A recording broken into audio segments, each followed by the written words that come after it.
I bought an old house at an auction for $100, but when I was renovating, I discovered a secret room below. When I went down, inside was a briefcase with $5 million and a note. When I read it and saw the first word, "Good day, dear listeners. It's Maria again. I'm glad you're here with me. Please subscribe to my channel and like this video. And also let me know in the comments which city you're listening from. That way I can see how far my story has traveled. My name is Sarah Mitchell, and I used to believe that hard work was enough. I was 34 years old when I bought the house.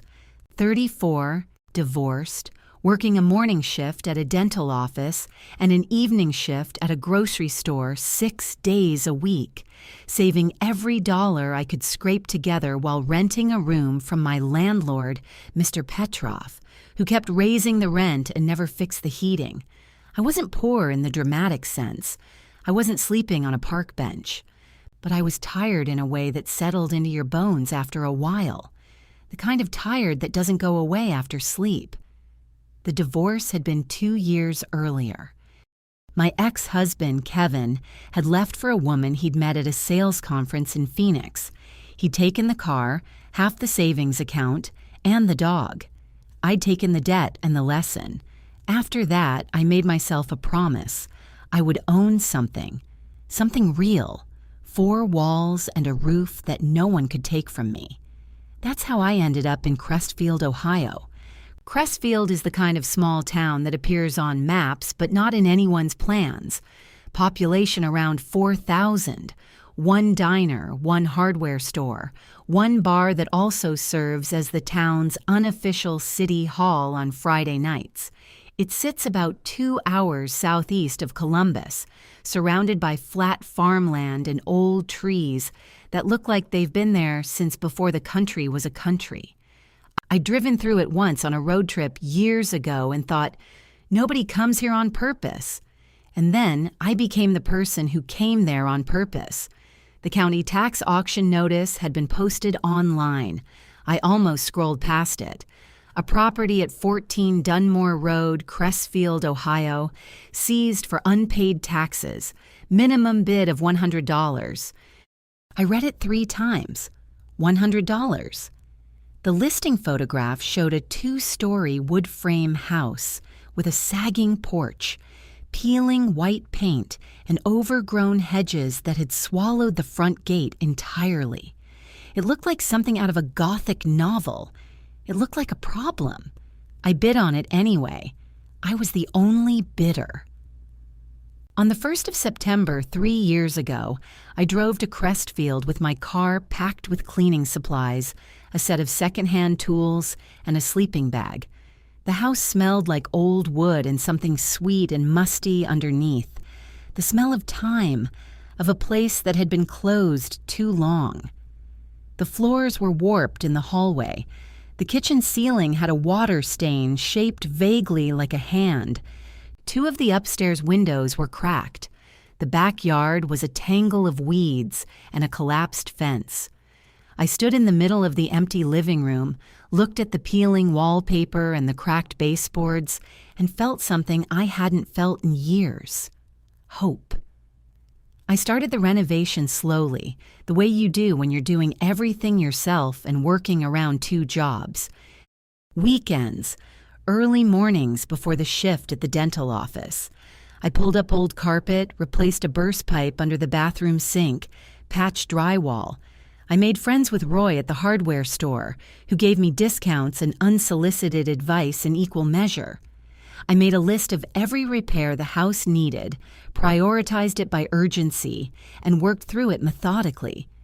It was during the 4th weekend, late October, the air already cold enough to make your breath visible indoors, that I decided to deal with the basement.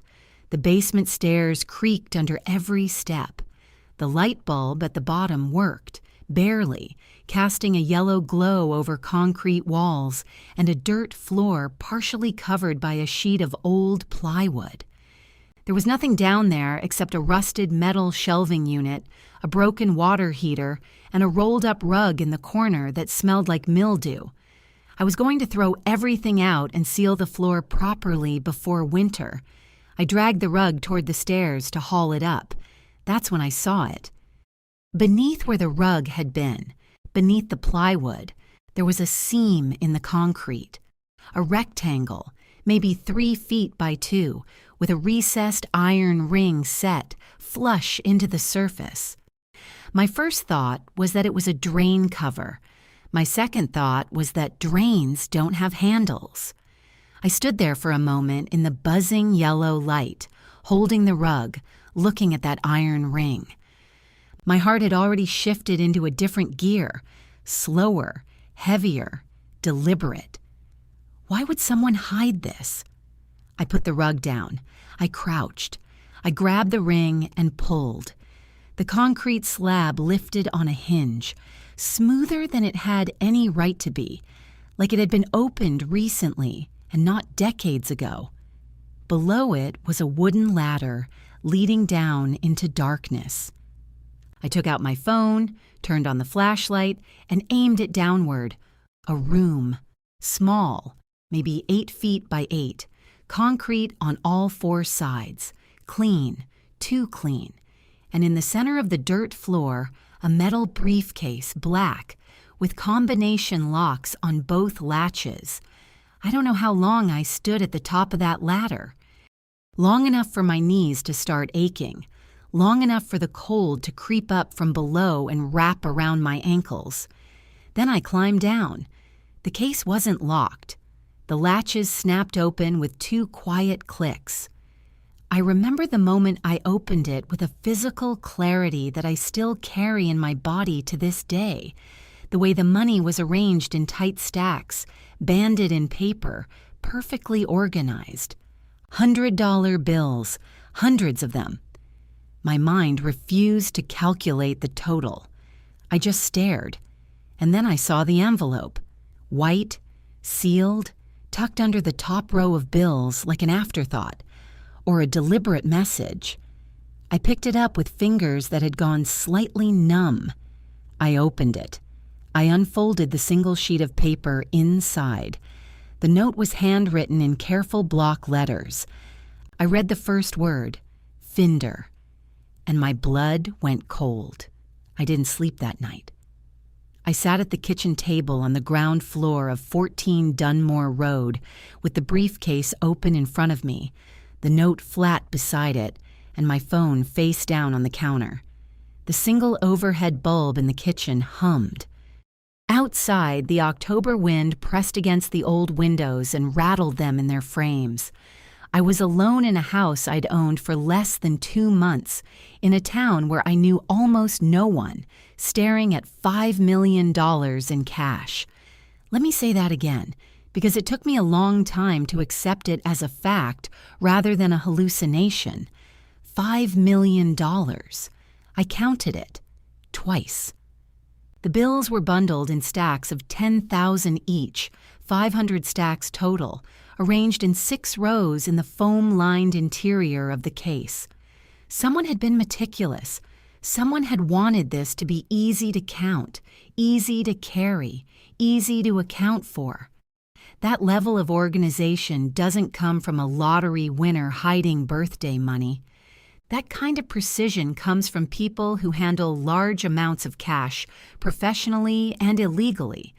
The note was 12 lines long.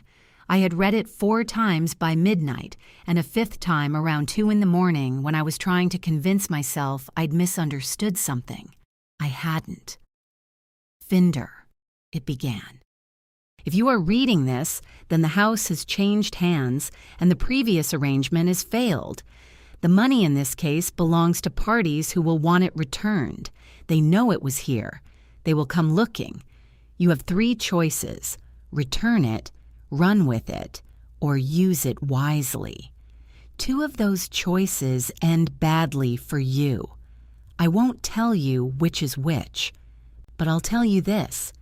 The people who put this money here are not patient, and they are not forgiving, and they have resources you cannot imagine. Whatever you decide, decide fast.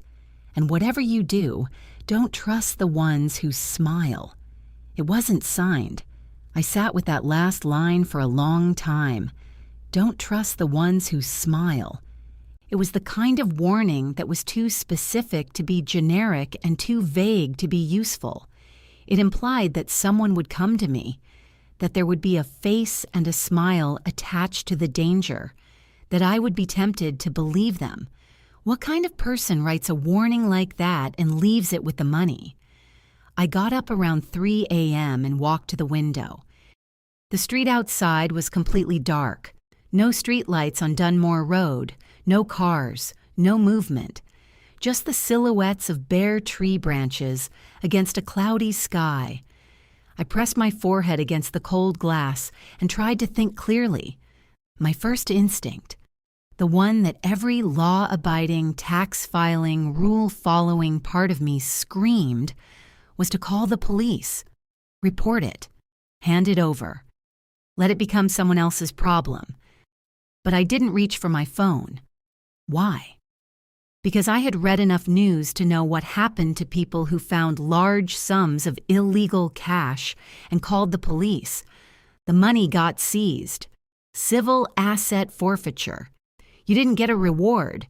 You got a thank you letter at best and a long investigation into your own finances at worst. And if the money was connected to organized crime, if these people had resources, as the note said, then involving local police might be the most dangerous thing I could do. Small-town police departments were not equipped to protect a single woman from people who could hide $5 million in a hidden room. I needed to understand what I was dealing with before I made any move at all. I opened my laptop and began searching. The property at 14 Dunmore Road had been owned, according to county records, by a man named Gerald Hargrove, who had died intestate without a will in 2019. The estate had gone through probate, been tied up in legal disputes for 2 years, and then defaulted on back taxes. That was how it ended up at auction, Gerald Hargrove. I wrote the name down. Then I searched for it alongside Crestfield, Ohio. The results were sparse. A brief obituary in the Crestfield Courier from October 2019. Gerald Hargrove, age 67, survived by his 2 sons, Dale Hargrove and Curtis Hargrove. No cause of death listed. The obituary was 3 sentences long, which in a town of 4,000 meant either that Gerald had been universally disliked or that the family had wanted minimal attention, possibly both. I searched for Dale Hargrove and Curtis Hargrove next. I didn't find much. No social media profiles, no news articles, no business listings. Just a few property records, and buried deep in a county court archive from 2011, a dismissed misdemeanor charge against a Dale R. Hargrove for illegal transport of goods across state lines. The case had been dropped. No conviction. It wasn't enough, but it was something. I closed the laptop and looked at the briefcase. Here was the situation as I understood it.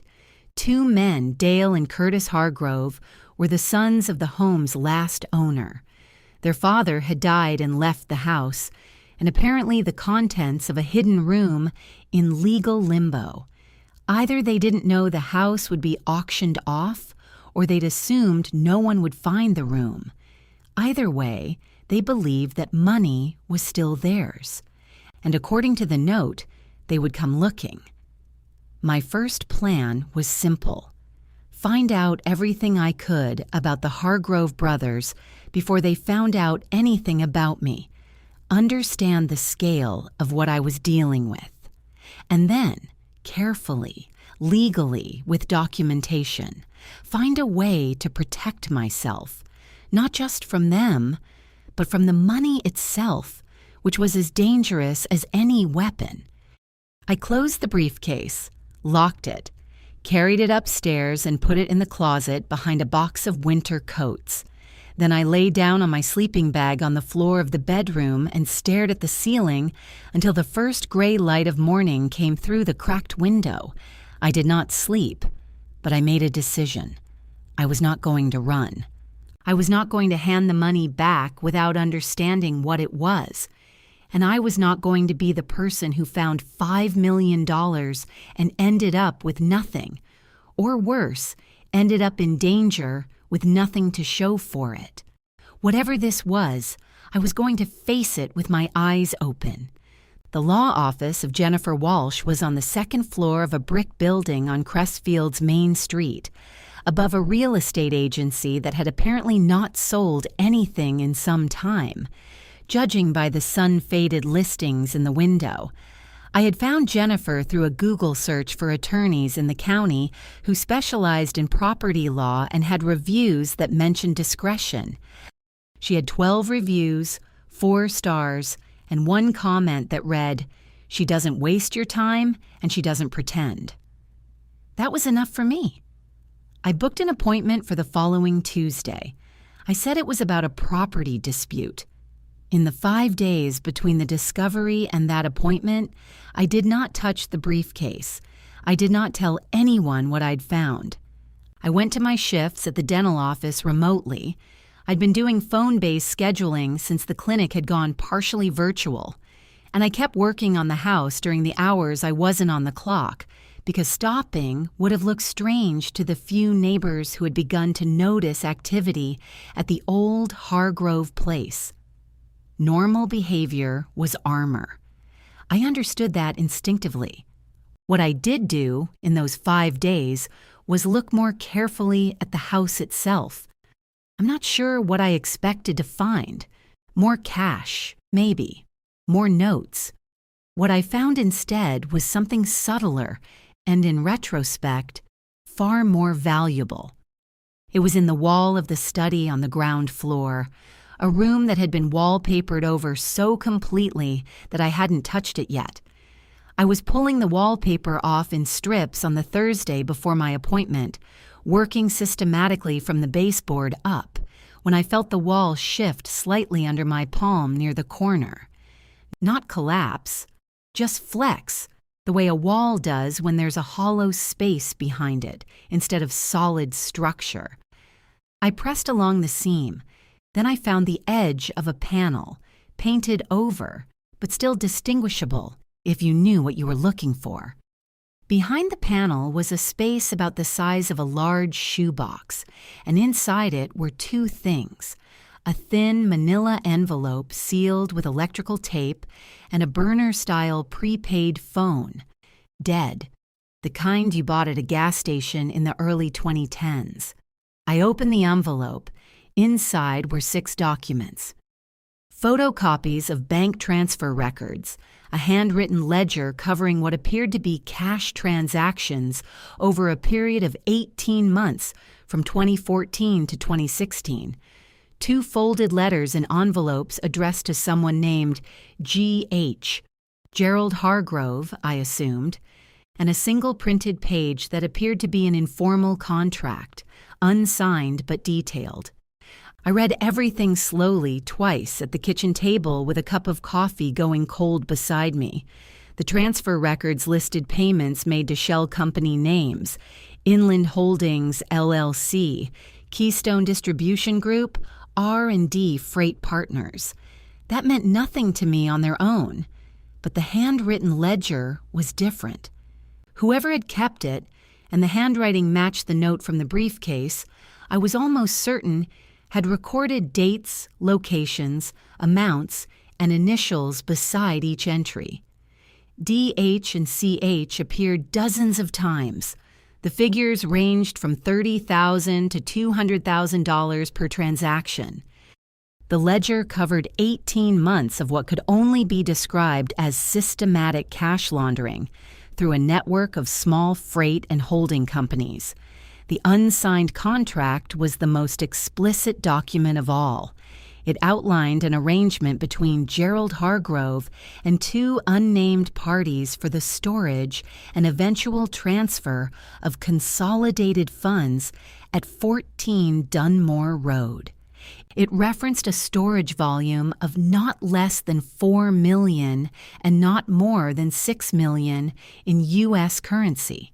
It mentioned terms for retrieval, and it stated in plain language that if the arrangement was disrupted by death or legal intervention, The funds were to remain in place until retrieval could be arranged by the named party's successors.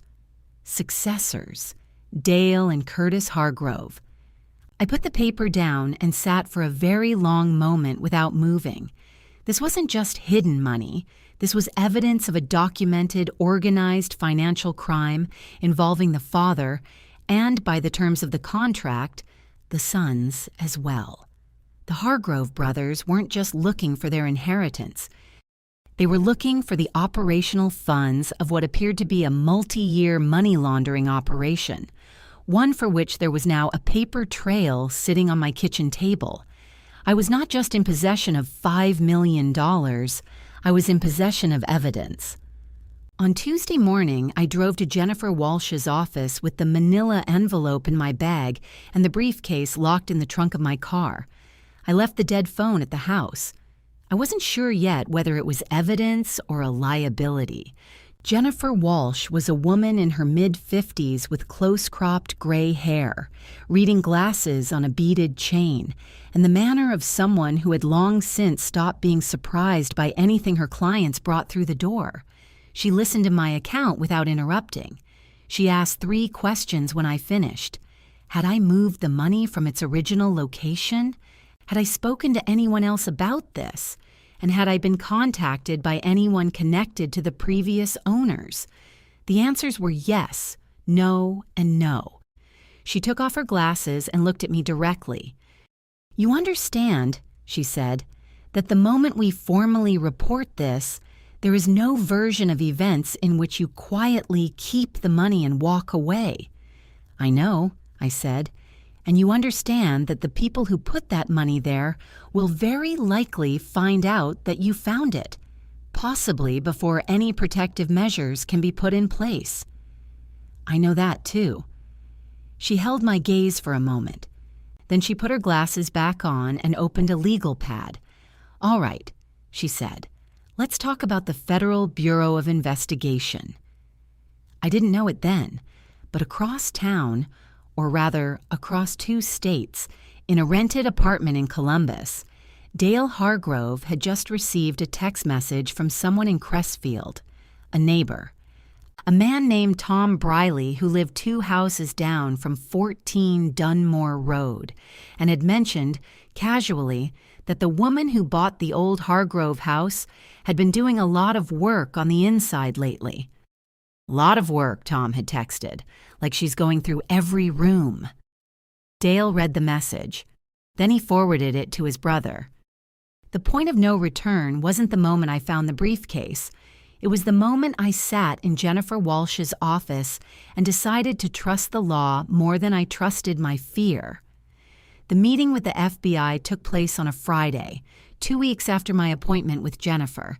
It happened not in Crestfield, but in Columbus, in a nondescript federal building that smelled like industrial carpet cleaner and stale coffee. Jennifer came with me. I brought the documents in a sealed folder and the briefcase in a hard-sided carry bag. I left my personal phone at home and borrowed Jennifer's secondary line for the drive, because she had advised me, with a calm that I found both reassuring and slightly terrifying, that if the Hargrove brothers were as organized as the ledger suggested, they might already be watching my communications. The agents I spoke with were a man named Special Agent Torres and a woman named Special Agent Diaz. They were professional, unhurried, and gave nothing away in their expressions when I laid the documents on the conference table. Torres photographed everything.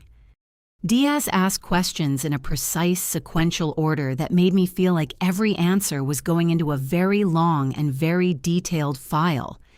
At the end of 2 hours, they told me the following: that the documents I'd provided were consistent with a pattern of financial crimes that fell under federal jurisdiction, that the investigation would be opened formally, and that I was to be considered a cooperative witness and a protected source. They also told me something I hadn't expected. The Hargrove brothers were not unknown to them. Curtis Hargrove had been a person of interest in a 2018 investigation into a freight company operating out of Cincinnati.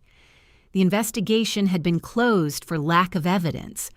The name Keystone Distribution Group from the documents I'd provided matched a company that had appeared in that earlier case. I drove back to Crestfield that evening feeling simultaneously safer and more exposed than I had at any point since finding the briefcase. The call from Dale Hargrove came on a Sunday. I didn't know his number. It showed up on my phone as a local area code, and I answered it without thinking because I had been waiting to hear from Roy about a tile delivery. Ms. Mitchell. His voice was even, unhurried, with a slight flatness to it that reminded me of someone reading from a script they'd memorized long ago. My name is Dale Hargrove. I believe you've been spending some time in my father's old house. I was standing in the kitchen. My hand tightened on the phone, but I kept my voice level. Who gave you this number? It's a small town, he said. People talk. A pause. I wanted to reach out personally. I understand there may have been some items left in the house that were overlooked when the estate was processed. I'd like to come by and collect them at a time that's convenient for you. Items. He said it the way you say umbrella or toolbox, casually, as if $5 million in a hidden room was an administrative oversight. I'm not sure what items you mean, I said. The silence that followed was about 3 seconds long, and it was the most intentional 3 seconds of silence I had ever experienced.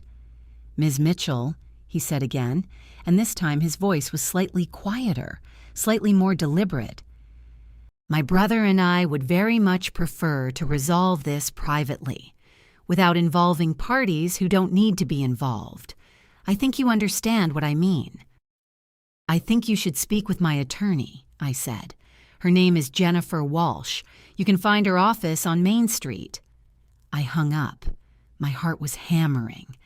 I set the phone down on the counter and pressed both palms flat against the surface and breathed. 1, 2, 3, 4, until the hammering slowed to something manageable. Then I called Jennifer. She had me document the call immediately. Time, duration, exact language I remembered from the conversation. She said it was likely they would escalate, that the call itself was a probe designed to gauge how much I knew and how afraid I was. She told me to install a security camera at the front door and to document any contact attempt, no matter how small. 3 days later, Curtis Hargrove appeared in my driveway. He was taller than I'd imagined from the county records, broad-shouldered with a short beard and an expensive-looking jacket that seemed out of place for Crestfield. He knocked on the front door, and when I opened it, he smiled. It was a very practiced smile. I just wanted to introduce myself, he said. Neighbor to neighbor, kind of thing. This was our family home. He looked past me into the hallway. It's looking better already. Thank you, I said. I've asked that any further contact go through my attorney. The smile didn't falter exactly, but something behind it shifted, the way a theater flat shifts when the wind gets behind it. Of course, he said. Of course. We just want to make sure everything's handled fairly. He held my gaze for a beat too long. For everyone. He left. I closed the door, locked it, and sat down on the bottom stair with my back against the wall and my hands in my lap. I stayed there for several minutes. The house creaked around me in the autumn cold. What struck me, what kept circling back into my mind, was the last thing the note had said. Don't trust the ones who smile. Curtis Hargrove had smiled the entire time. I called Jennifer again, then I called Agent Torres.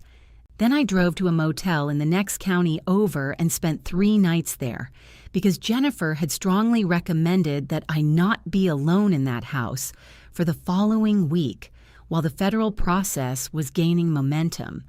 I used the time to sleep actually sleep, for the first time in weeks, and to sit by the window of the motel room with bad coffee and a notepad and think about what came next. The Hargrove brothers had made contact. They had been measured, careful, and implicitly threatening. But they hadn't done anything overtly illegal. Not yet. They were probing, testing, waiting to see which version of me they were dealing with. The frightened woman who would hand back the money to make the problem go away, or something else. I decided during those 3 quiet days to show them something else entirely. I came back to the house on a Wednesday. Roy from the hardware store had replaced the front lock while I was gone.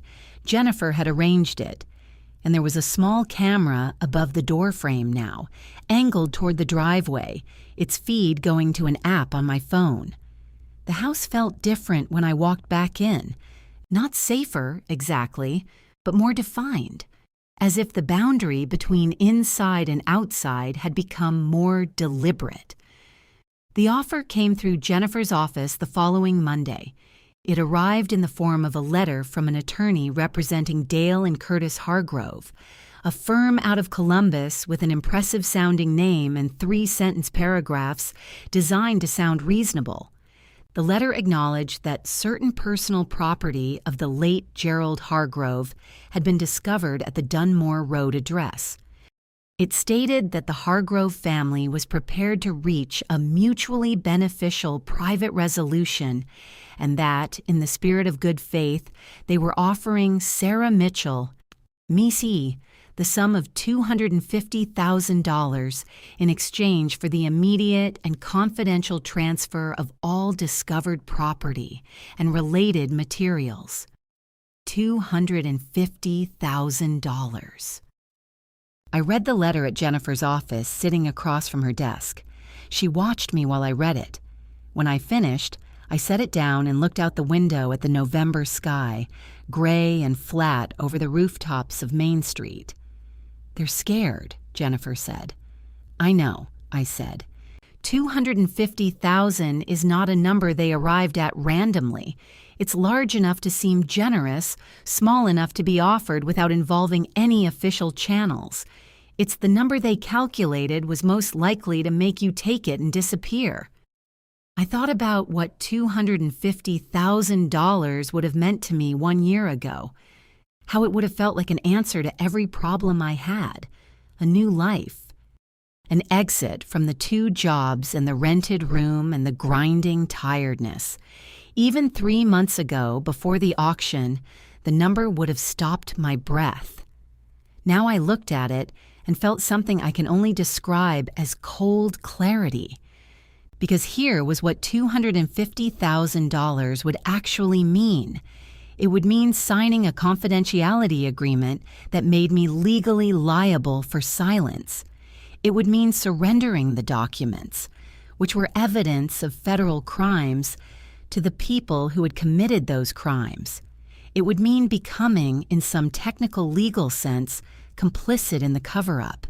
And it would mean trusting the Hargrove brothers to honor an unofficial agreement with a woman they had already implicitly threatened.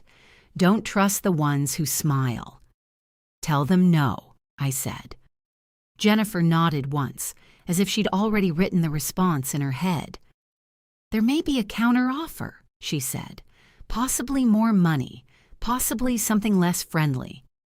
"Either way," I said. She allowed herself a small, precise smile. "Either way." I drove back to the house through the flat Ohio countryside, bare fields and gray sky on all sides, and I thought about my mother, who had raised me and my younger sister alone after my father left, who had worked at a grocery store, not unlike the one where I now worked, for 22 years, and who had told me more than once, with the particular steadiness of someone who had been tested by life and refused to be diminished by it. The only power you truly have is the choice to not be moved.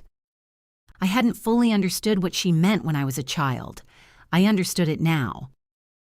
Monica called me that evening. Monica Reyes had been my closest friend since college. We'd met in a sociology class our sophomore year, bonded over bad campus coffee and worse course readings, and stayed close through moves and marriages and every intervening mess. She lived in Cleveland now, about 2 hours from Crestfield, and she was one of 2 people in my life who knew even a partial version of what was happening. I had told her enough to explain why I might need to call at odd hours. She had responded with a particular kind of no-nonsense loyalty that had always been her best quality. "I want to come down this weekend," she said on the phone. "Not to help with anything official, just to be there." "You don't have to," I said. "I know I don't have to," she said. "That's why it matters." She arrived on Saturday afternoon with a casserole, a bottle of red wine, and a folding air mattress. We ate at the kitchen table by candlelight because I hadn't finished the electrical work in the dining room yet, and she listened to everything, the full version, not the edited one I'd given her before, with her elbows on the table and her chin resting in her hands, asking occasional questions that were always the right questions. When I finished, she was quiet for a moment. "You know what I keep thinking about?" she said. "What?" The note said 2 of the 3 choices end badly. It didn't say which 2. "I know. But you're acting like you know which one is safe." "I'm acting," I said, "like I've thought it through more carefully than the people who wrote the note expected me to." She considered that. Then she refilled both our glasses. "Okay," she said. "Then I'm here. Whatever you need." It mattered more than I could say.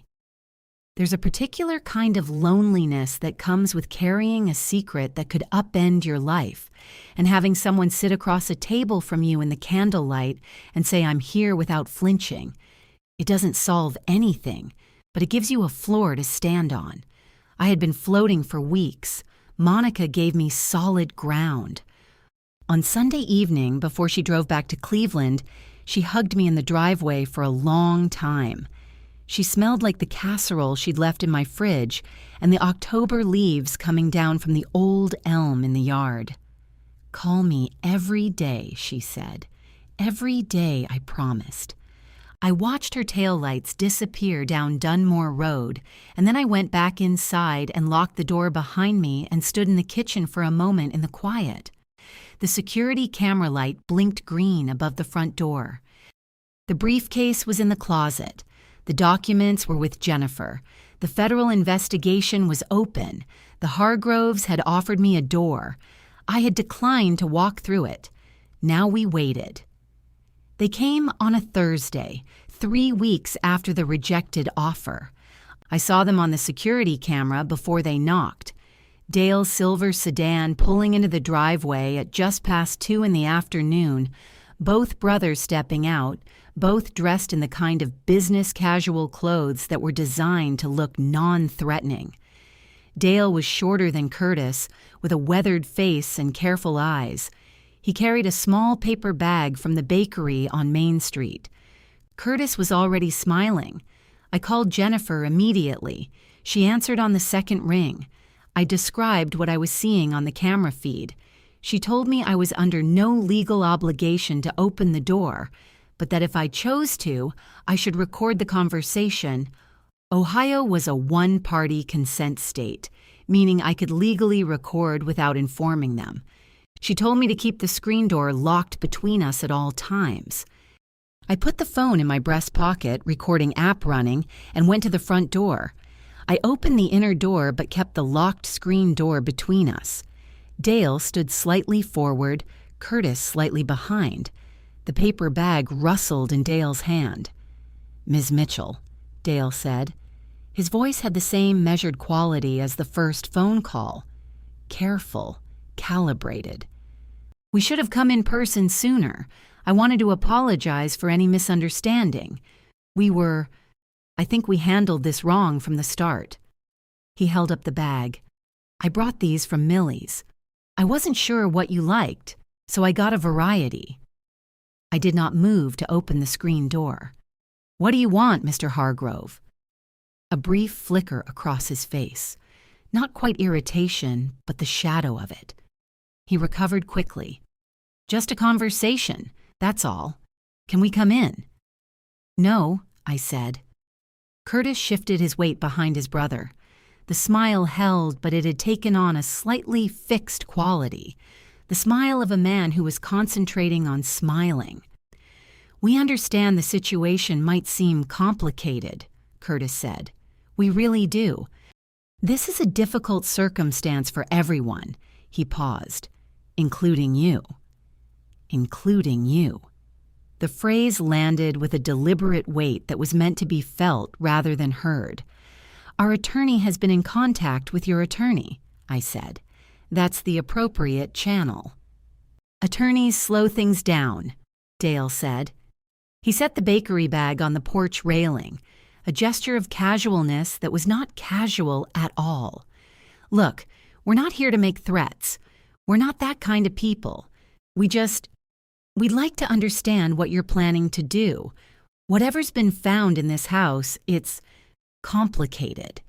There are people connected to this situation who are not connected to us directly, but who have interests, real interests, in ensuring that certain things stay private." He held my gaze. "I want to be completely honest with you.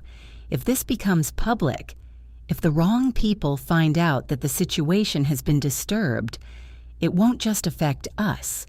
It will affect anyone who's been involved in uncovering it." There it was. Not a threat with a raised voice or a pointed finger. Something far more insidious. A threat constructed to sound like concern. A threat dressed in the language of warning. It will affect anyone who's been involved in uncovering it. I looked at Dale for a long moment. Then I looked at Curtis. Then I looked back at Dale. "I appreciate you coming by," I said. "I'll let my attorney know you stopped in. She'll be in touch." I reached for the inner door. "Wait." Dale's voice tightened just slightly. "We're offering you a way out of this that doesn't leave you exposed. I want you to understand that. The people I'm talking about—" "Please leave my property," I said. "I won't ask again." The stillness that followed lasted about 4 seconds. Dale and Curtis looked at each other in the way that people look at each other when the script has not gone the way they rehearsed it. Then Dale picked up the bakery bag from the railing. He seemed to reconsider leaving it. He took it with him. Curtis's smile finally let go. What replaced it was something flatter and more honest, and considerably more frightening.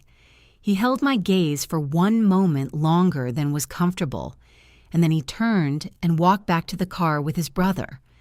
I closed the inner door and stood with my back against it, listening to the car reverse out of the driveway, listening to it drive away down Dunmore Road.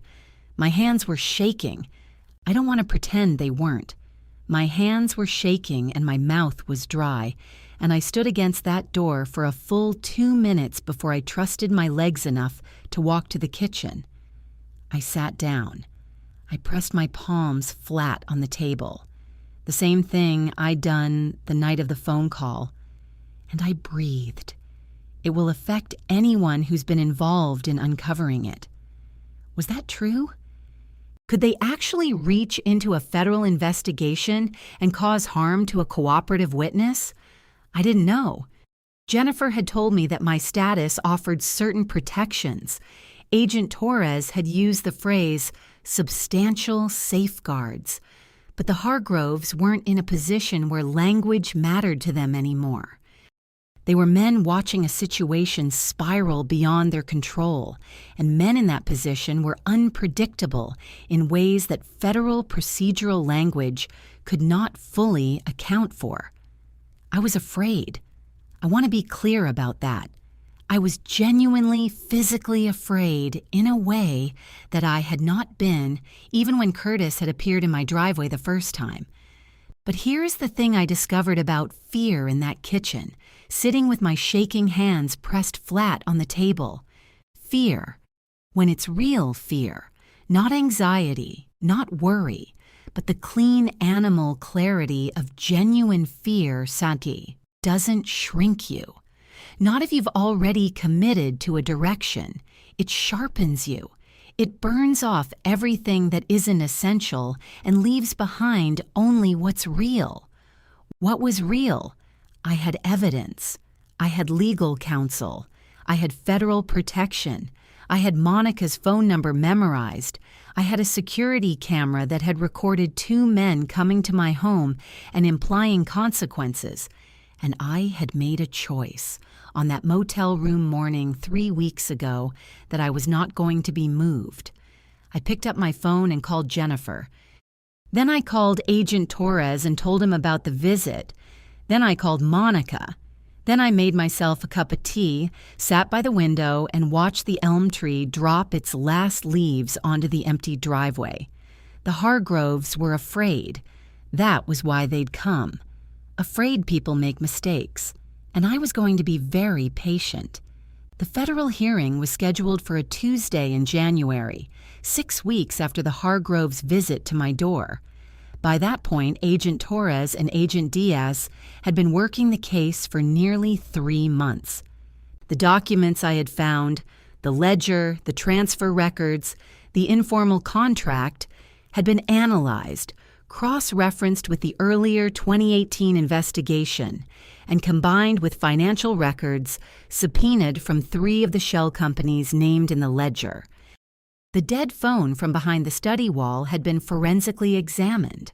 Though the phone itself was unregistered, its internal memory had contained several deleted text messages that, with forensic recovery, produced a partial record of communications between Gerald Hargrove and an individual identified only by initials that matched, through painstaking cross-referencing, to a burner number traceable to a purchase made in Cincinnati in 2014, purchased on a day when, credit card records confirmed, Curtis Hargrove had been in Cincinnati. It wasn't a clean evidentiary chain, but it was a chain.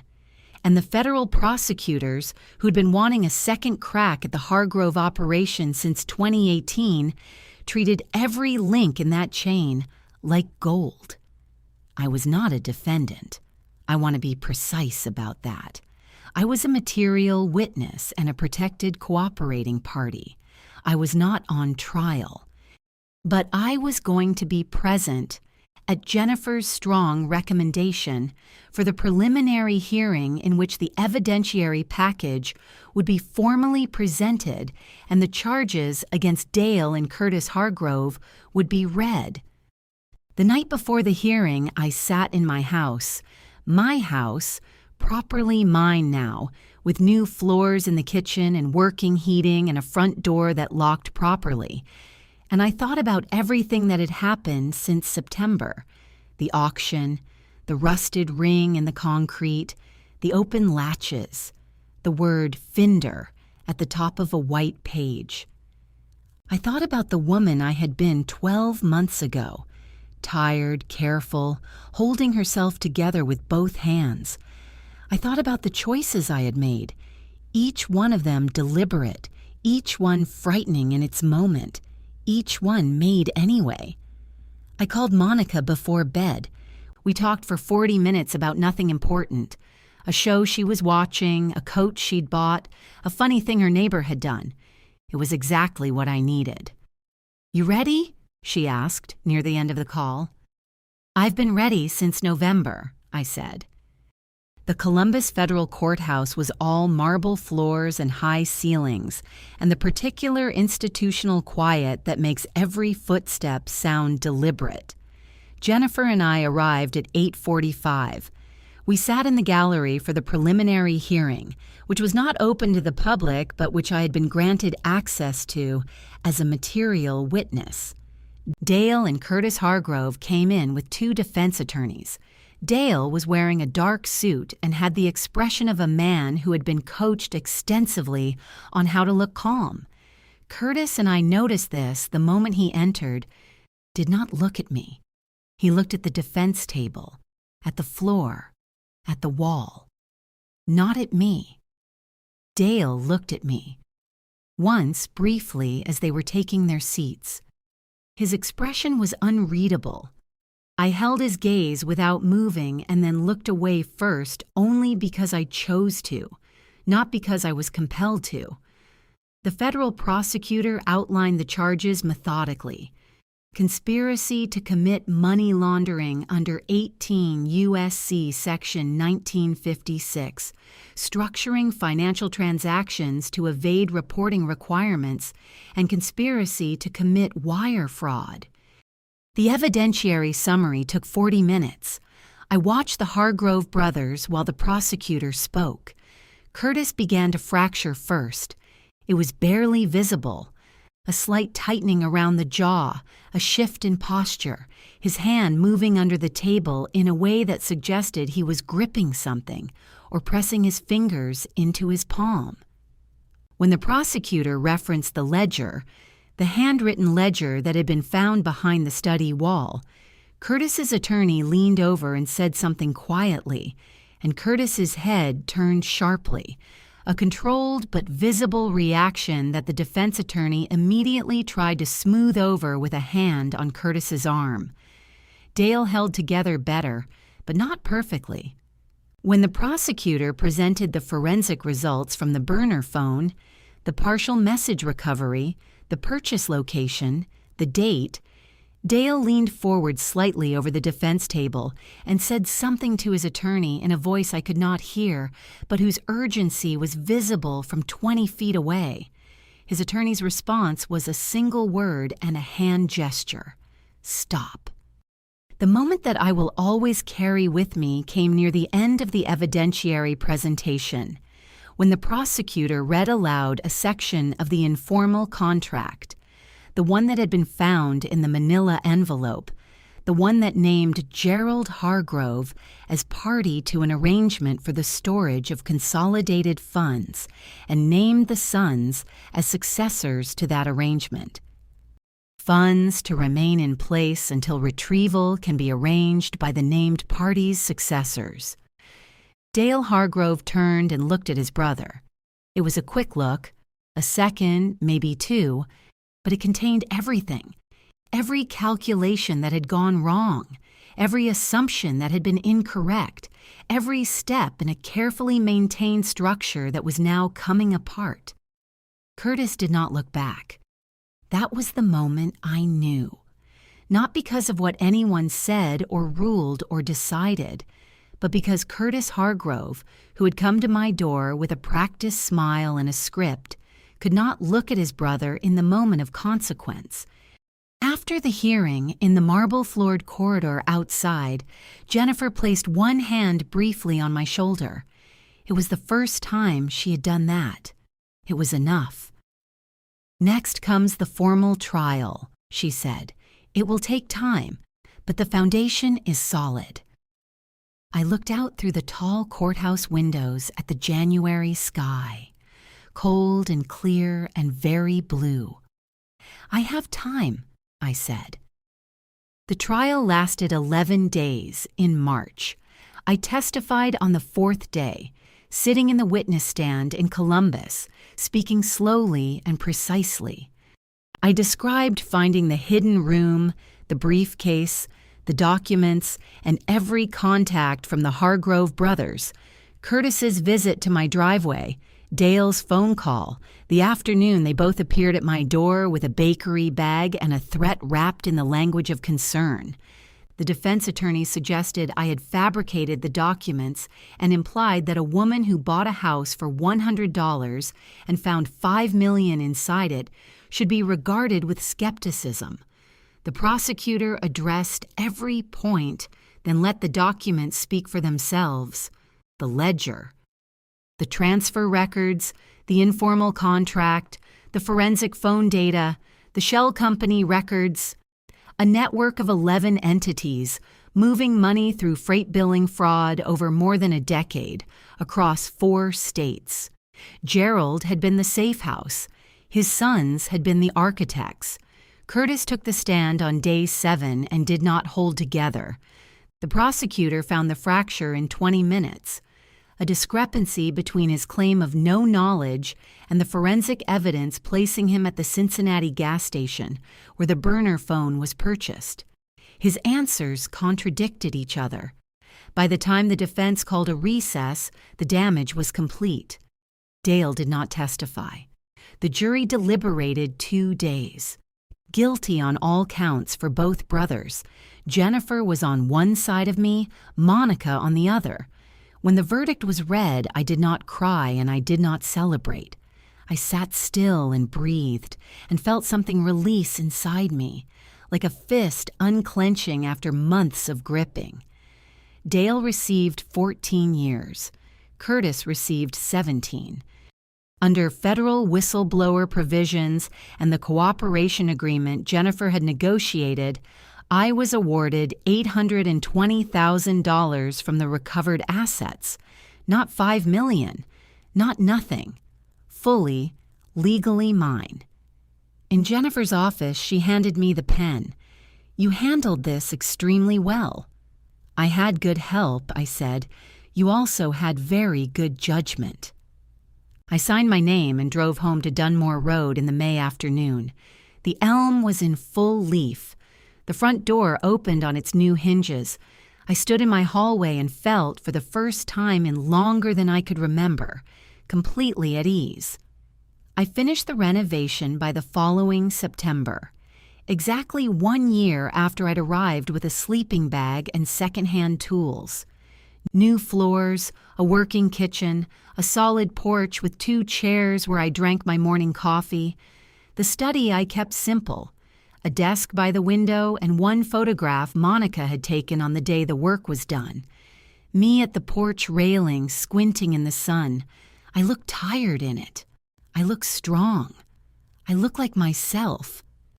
With the settlement, I paid off every debt from my marriage and purchased the vacant lot next door, listed for back tax sale, which felt, given everything, rather poetic.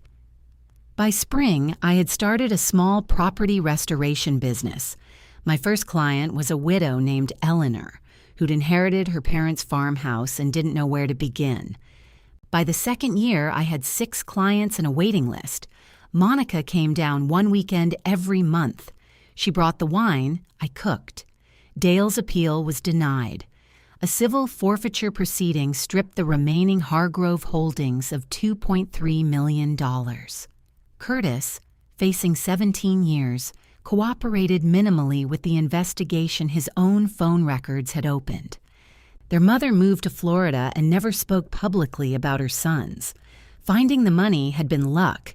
Everything else had been a choice. On the first anniversary of the verdict, I stood in the backyard in the late afternoon light and felt, simply quietly, that I was exactly where I was supposed to be. The foundations were solid. I had checked them myself. So I want to ask you, what would you have done? Would you have taken the $250,000 and walked away? Or would you have stayed? Leave your answer in the comments. And thank you, truly, for listening.